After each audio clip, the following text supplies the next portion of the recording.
We all love playing with our toys, and sometimes when we're doing so, things just don't go right. Same thing happens with a boat. Welcome back, guys. It is your boy Broncos Guru, and it's this week's episode of Boneheaded Boaters of the Week. Our first boating crew this week is going to experience something we see all the time on this channel, and that is a launch fail, but we don't usually see it like this. Our next boaters this week is the Pontoon Boys, and this one was sent in by Eli Hood and MC Photos over on Instagram. Thanks for the send, guys. Right here, you're going to see why you do not take a pontoon boat offshore. These guys have taken a couple waves over the bow, and now this thing is going to go down.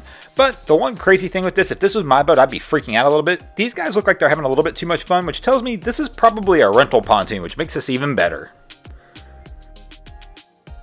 Our next boater this week is a back-to-back bonehead. I believe this is a first for the channel where I've had the same person on here for two different incidents. This one was sent in by Protest and Survive, actually here on YouTube, as he saw last week's video and realized that this guy had done some other boneheaded things. Right here you see him crash into the pier as he's trying to get his canal boat out, and they're trying to take this old antique canal boat out. Right here they actually do finally get it out toward the canal. Everybody's trying to stop him saying somebody's coming down the canal. This guy just goes anyway. He's going to send it straight across, but you know what? Not like a typical person to try and go down the canal. He's just going to block the whole darn canal with this thing.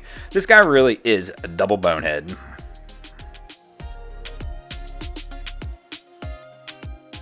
There's nothing quite like coming home after a long day's work. For most of us, we're fortunate. We just get to jump in our car, drive home. Maybe we have to deal with a little commuting traffic. Fishermen, well, they've got to get back in that inlet they came out of, and sometimes that can be more difficult than said.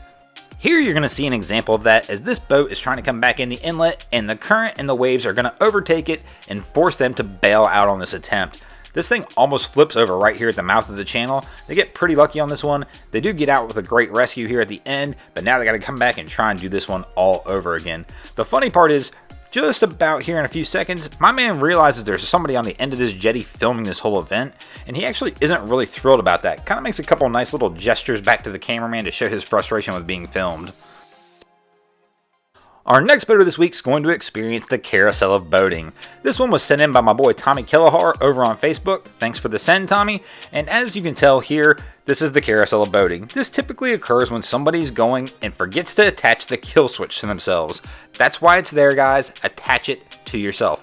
The wild part to this one is as I look closer, tried to zoom in on this, it appears there is somebody or something else in this boat. In the bow of the boat, it looks like there's probably a dog, which is all the more reason to have that kill switch lanyard attached to yourself. It's not just for your safety. I hope you enjoyed the video this week. If you guys ever see anything crazy happening on your waterways, be sure to hit me up on Facebook or Instagram and let me know, and you might see your videos featured over here as well. And if you haven't, drop an anchor on that subscribe button. If not, I'm coming to steal your drain plugs. And before you get all brave and start commenting in the comment sections, "Oh, Broncos Guru, I don't have a boat," well then I'm coming to steal your cell phone cord.